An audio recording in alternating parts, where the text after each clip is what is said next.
In every kingdom, the greatest battles are not fought with swords, but within the heart. In the house of David, Israel's beloved king, love turned to lust, loyalty became betrayal, and a father's tears drowned the victory of a nation. This is the story of Absalom, the beautiful prince who rose against his own father, a story of pride, vengeance, and heartbreak. A story that reminds us that even God's chosen king was not immune to the chaos born of sin. From 2 Samuel chapters 13 to 18, witness how a single act of sin spiraled into rebellion, tragedy, and the breaking of a father's heart. This is the tragedy of Absalom, when pride destroys a kingdom.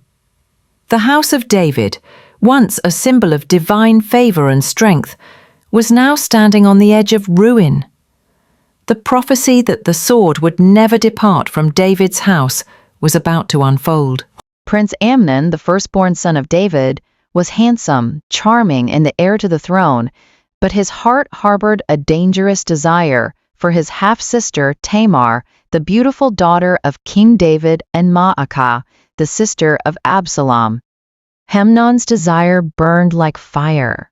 He became sick, obsessed, and restless, consumed by a passion that twisted into sin. With the help of his cunning friend Jonadab, Amnon plotted a vile deception. He pretended to be ill and requested that his sister Tamar come and prepare food for him. Tamar, innocent and obedient, came to care for her brother, but when she entered his room, Amnon's mask fell. "Come, lie with me, my sister," he said. "No, my brother," she pleaded. "Do not violate me. Such a thing is not done in Israel." But Amnon would not listen. He overpowered her and forced her. And when it was done, the love he once claimed turned into hatred more intense than his lust. "Get out!" he shouted. "No!" Tamar cried. "This wrong is greater than the other." But he cast her out, weeping and broken, her royal robe torn in shame. Absalom, Tamar's brother, was furious but silent. He comforted his sister, took her into his house and said, "Do not take this to heart, my sister." Yet in his heart he vowed vengeance. 2 years passed, and then Absalom set a trap.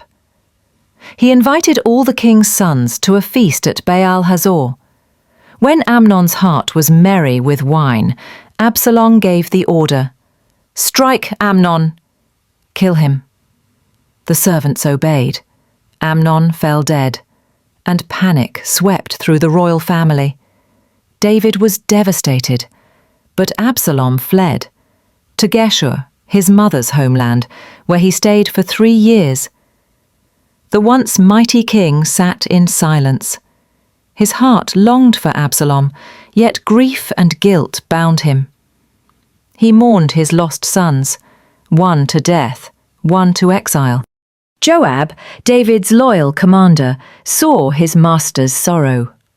He devised a plan to bring Absalom home, using a wise woman from Tekoa. Through a parable, she reminded David of mercy and forgiveness. At last, David relented. "Bring back the young man, Absalom." Absalom returned to Jerusalem, but for 2 years David refused to see him. And though he lived in the same city, the distance between father and son only grew colder. Absalom was a man of striking beauty.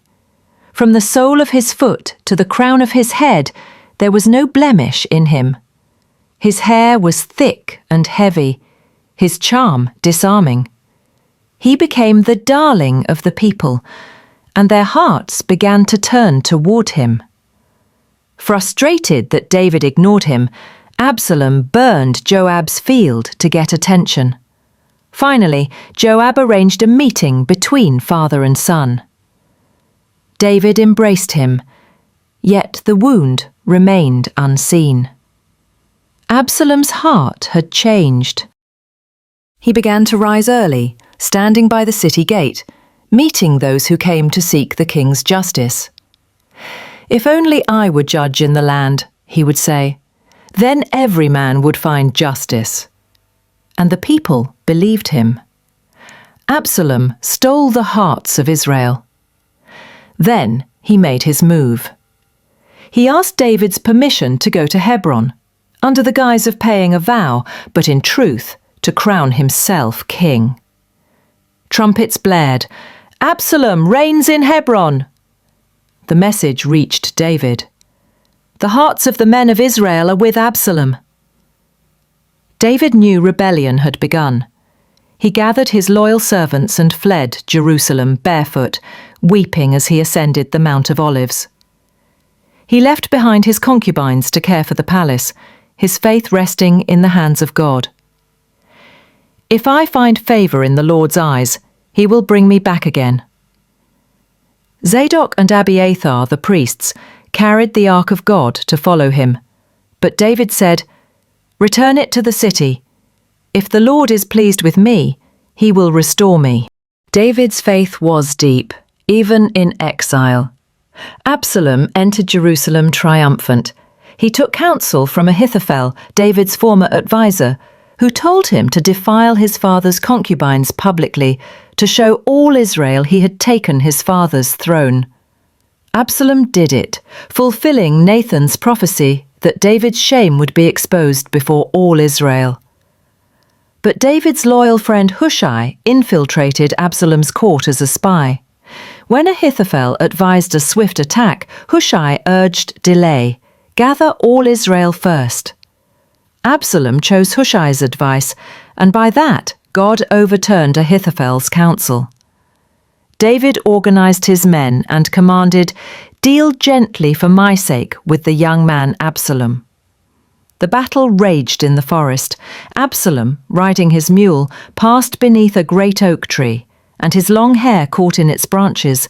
The mule ran on, leaving him hanging between heaven and earth.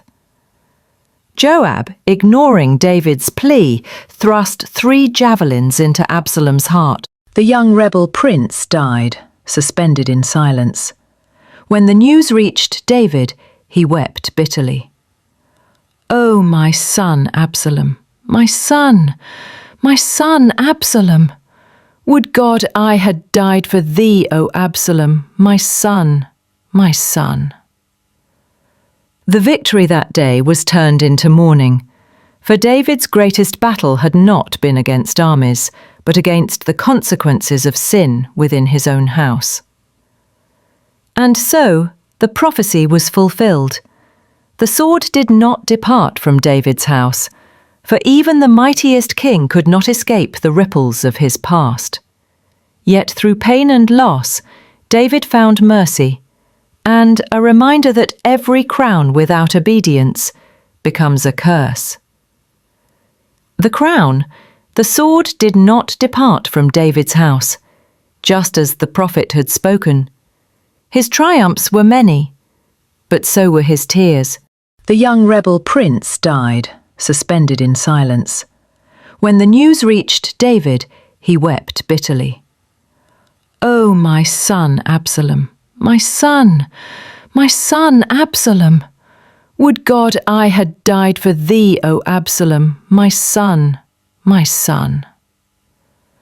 The victory that day was turned into mourning, for David's greatest battle had not been against armies, but against the consequences of sin within his own house.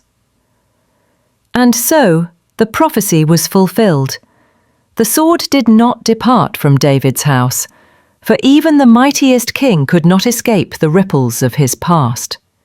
Yet through pain and loss, David found mercy, and a reminder that every crown without obedience becomes a curse. The crown, the sword, did not depart from David's house, just as the prophet had spoken.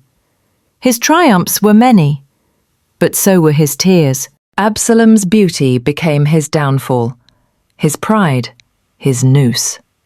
And David, the man after God's own heart, was left to whisper through his grief, "Oh, my son Absalom, would God I had died instead of you."